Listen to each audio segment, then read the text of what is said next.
desse debate. Então, eu passo a palavra agora ao professor Luiz Carlos Prado para a sua exposição. Muito obrigado.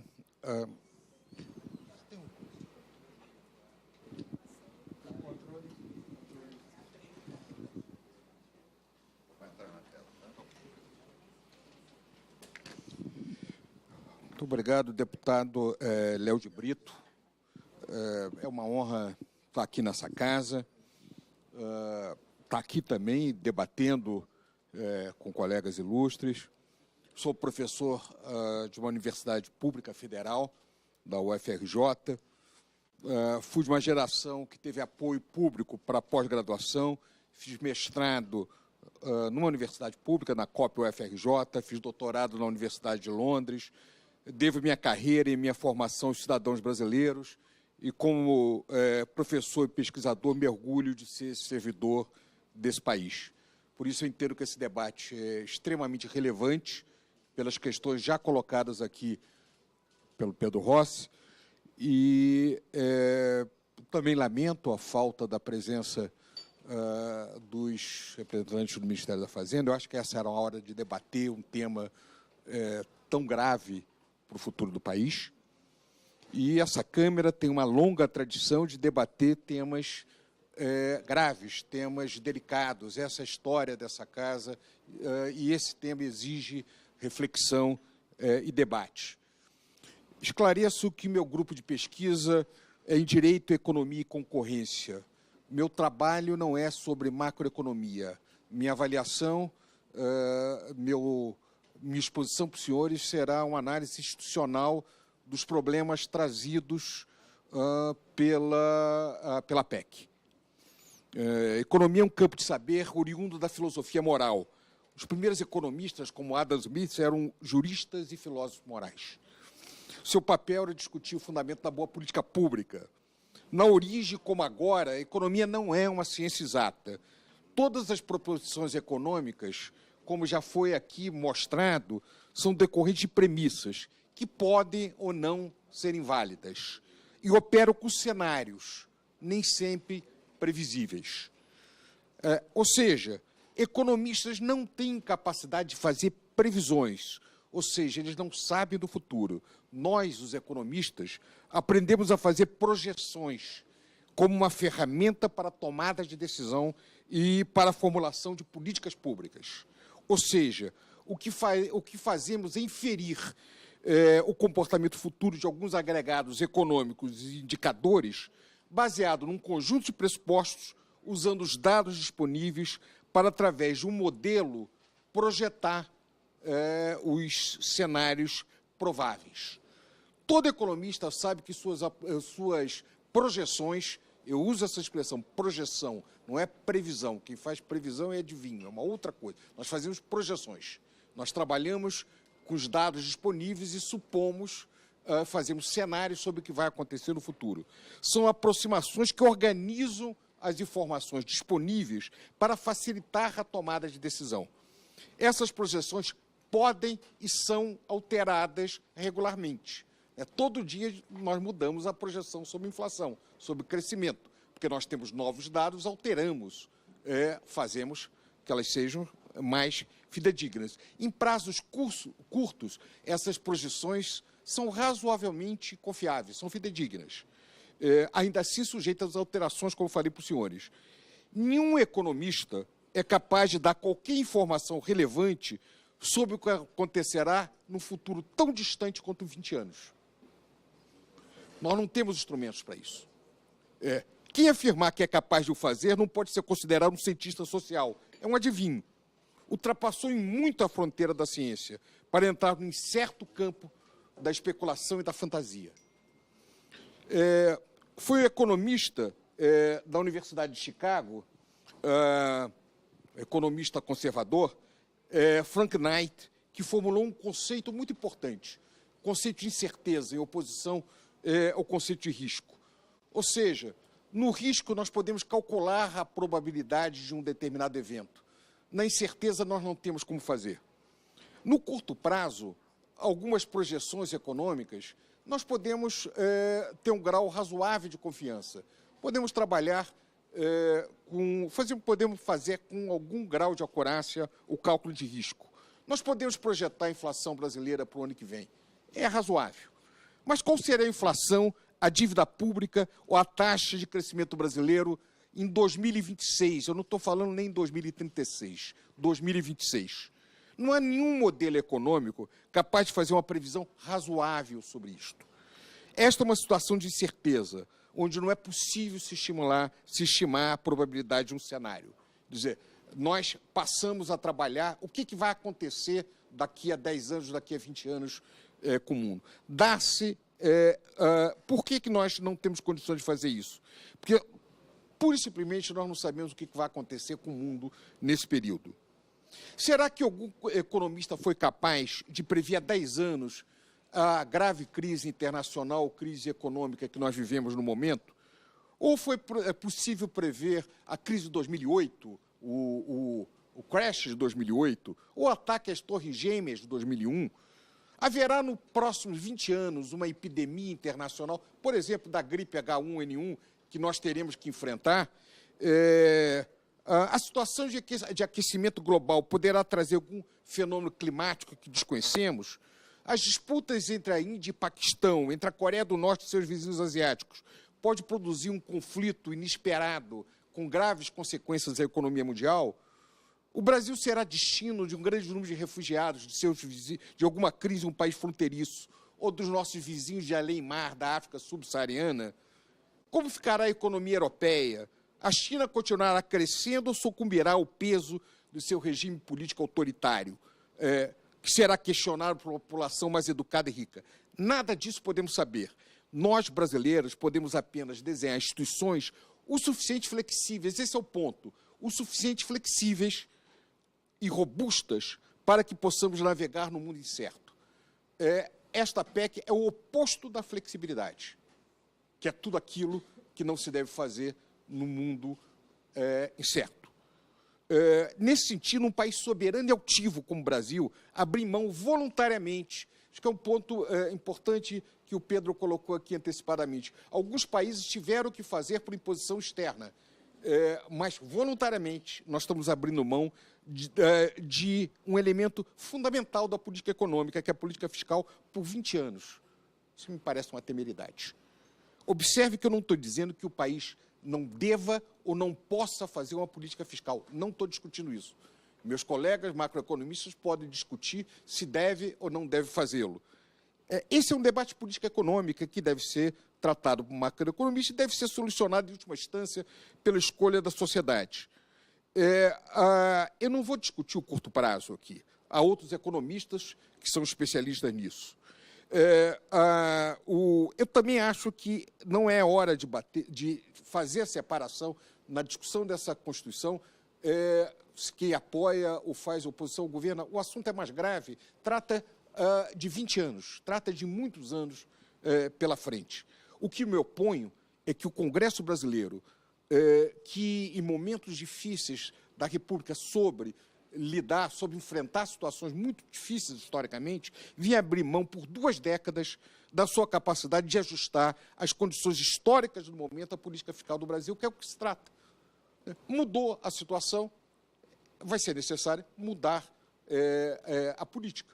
Não importa a posição de política que se deseja. Se o atual governo deseja fazer uma política de ajuste fiscal, que o faça. Congelar por 20 anos uma determinada política fiscal é muito grave. Nenhum burocrata, nenhum acadêmico, nenhum técnico tem o dom da adivinhação para saber quais serão os problemas que o país enfrentará nos próximos 20 anos. Por isso, políticas públicas não podem ser rígidas. Elas têm que ser ajustadas às condições do momento. A Constituição brasileira não é o local adequado para se determinar as políticas econômicas brasileiras, que devem ser alteradas toda vez que o bom senso ou a realidade o impor. Políticas como essa são alteradas quando as condições se alteram. Uma provisão constitucional de congelamento público por longo período só se justifica para aqueles que não têm fé na democracia. Ou seja, que desconfio que os representantes do povo brasileiro, os senhores, não terão capacidade de fazer as escolhas certas, ou que as escolhas do povo brasileiro eleitoral não devem ser soberanas. Porque se o povo brasileiro decidir ao contrário, por que não deva fazê-lo? Por que alguém, algum burocrata, deve dizer, não, o certo é fazer alguma coisa diferente? Então, confie-se na democracia, confie-se que o Congresso tomará as medidas corretas. Se entender que deve fazer uma lei orçamentária com ajuste fiscal, ela o fará. Essa não é uma casa de pessoas pouco responsáveis, eles são capazes de responder à hora. Por que eles devem abrir mão desse poder que o povo brasileiro otorgou aos parlamentares para decidir sobre esses temas? Então, o que eu quero deixar claro é o seguinte: os congressistas brasileiros não devem ser tutelados por medidas impostas por técnicos que agem como um conselho de guardião da boa doutrina econômica. Parece uma lógica do Irã. Essa política não pode ser feita porque isto, independente da questão democrática, não pode ser levado adiante. Eu entendo que as escolhas do povo brasileiro, representado pelos senhores nessa casa, devem ser soberanas, devem ser resolvidas com as maiorias resultantes do processo eleitoral. Não há razões econômicas para medidas tão drásticas e não há precedente de congelamento por 20 anos em nenhuma Constituição no mundo. Eu procurei levantar, aparentemente no Japão tem algumas restrições quanto ao crescimento do gasto público, mas não são constitucionais, aparentemente. Eu não consegui achar, e fiz um levantamento anterior, em nenhum país que há isto na Constituição.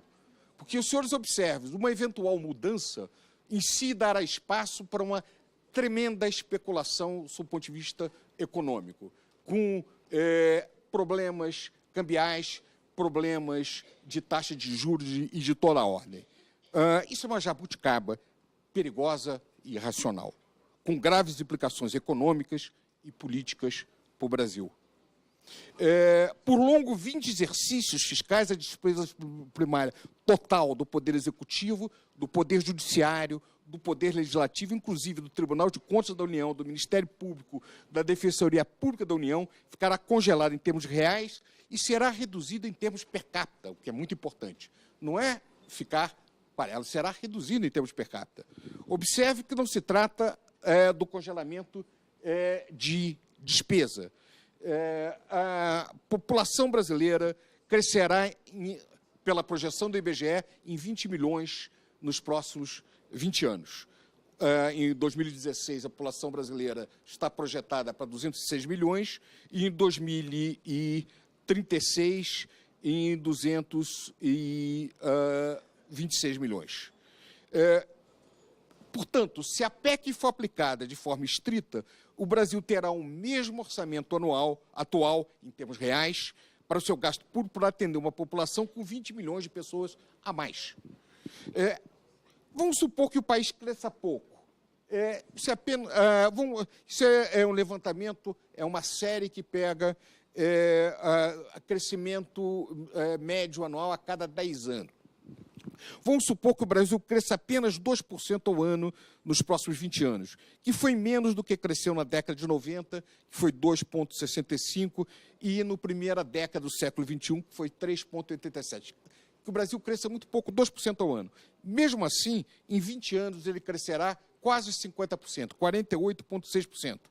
Ora, a proposta diz o seguinte, que mesmo assim, mesmo se em 20 anos o país crescer 50%, o PIB brasileiro, ou seja, com um crescimento modesto, projetado, e mesmo que a população brasileira aumente em 20 milhões, nada disso será revertido para a população em termos de serviços públicos.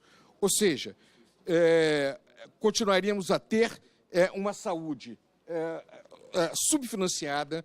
Aqui mostra para os senhores qual é o gasto per capita em termos absolutos, em valores de saúde em comparação com vários países. Aí está incluindo gasto público e privado.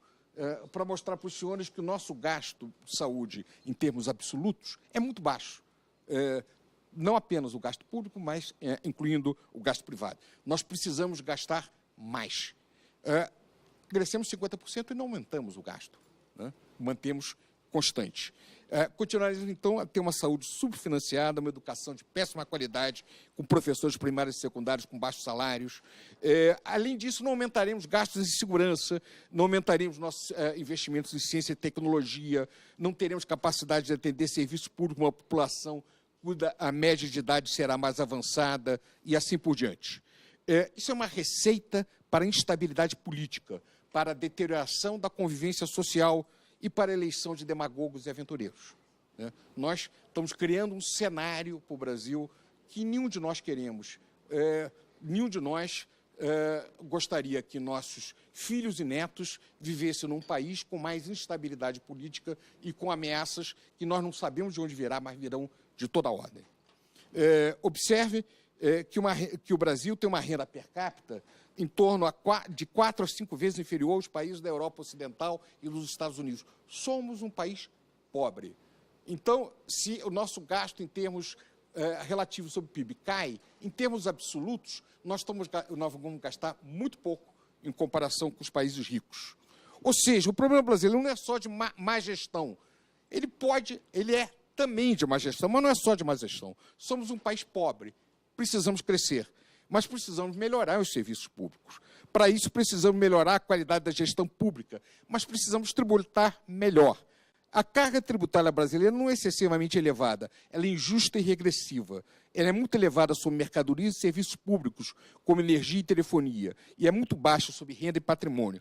Mas esse não é um debate que eu pretendo fazer aqui. Meu ponto nessa apresentação é que o congelamento trazido pela PEC é muito pouco prudente. Trata-se de prudência, não é um comportamento prudente. Uma lei ordinária o seria, porque ela pode ser alterada, mas não uma alteração da Constituição.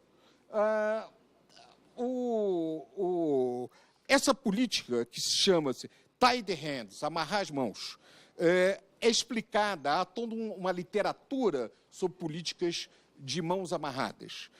A experiência europeia, por exemplo, é uma política de mãos amarradas, baseada principalmente nas metas de Maastricht. Se justifica a política de mãos amarradas por 3 razões.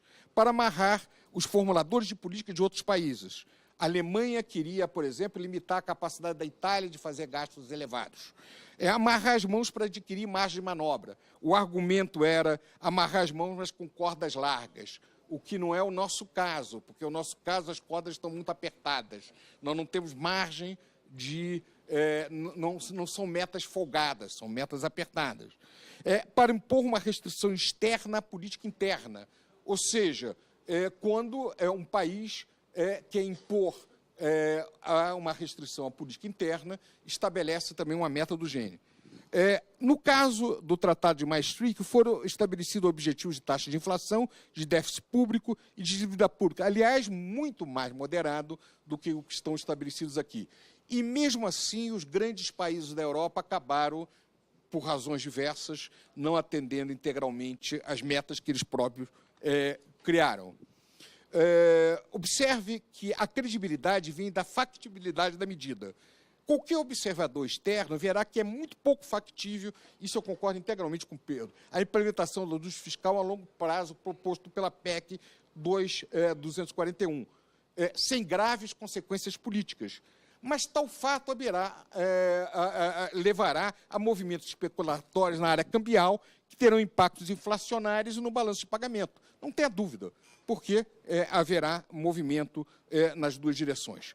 Ou seja, caminhando para o final, a PEC 241 é uma cruel armadilha aos nossos parlamentares, que pagarão o preço político de uma proposta econômica que é o produto de uma conjuntura excepcional, econômica e política. Como é que os senhores explicarão em suas bases que não têm o poder de atender as demandas sociais? E, mais grave, que terão que cortar benefícios e direitos preexistentes?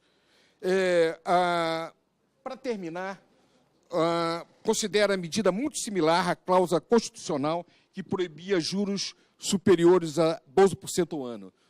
A PEC 241 é uma espécie de lei da usura fiscal, ou seja, tão absurda quanto aquela emenda constitucional. Se nós retiramos da Constituição uma lei da usura na área fiscal, na área de juros, por que manter na área fiscal? Portanto, a título de conclusão, é o Congresso brasileiro que deve decidir qual política pública é mais adequada para o país. Amarrar as mãos dos parlamentares é amarrar a mão dos eleitores do qual os senhores representam. O grave é que não é apenas que os senhores não terão autonomia para decidir qual o gasto público adequado, que os seus eleitores, ao escolherem um deputado de opção diferente, não terá poder, através dos senhores, para fazê-lo. Então, nesse sentido, é uma ameaça à ordem democrática. O argumento que tal redução não daria credibilidade à medida ao você colocar isso, não daria credibilidade à medida, não é crível. Estabelecer em 20 anos esse congelamento de despesa, isso não é crível, não é sério, e não parecerá sério para qualquer analista independente do exterior, que saberá transformar essa instabilidade contratada em movimentos financeiros no tempo adequado. Finalmente, agradeço os senhores. Finalmente, a política econômica imutável por 20 anos tem um defeito de rigidez no mundo que se caracteriza por incerteza e que exige flexibilidade. Nesse sentido, termino, agradeço a oportunidade de discutir com os senhores e espero que, de alguma maneira, nós possamos discutir com a sociedade e mostrar aos nossos congressistas que, independente da posição política, independente da corrente econômica, não é prudente, não é oportuno e é perigoso aprovar uma mudança constitucional nesses termos. Muito obrigado. Agradeço ao professor Luiz Carlos e passo a palavra, nesse momento, ao professor Felipe Rezende para a sua exposição.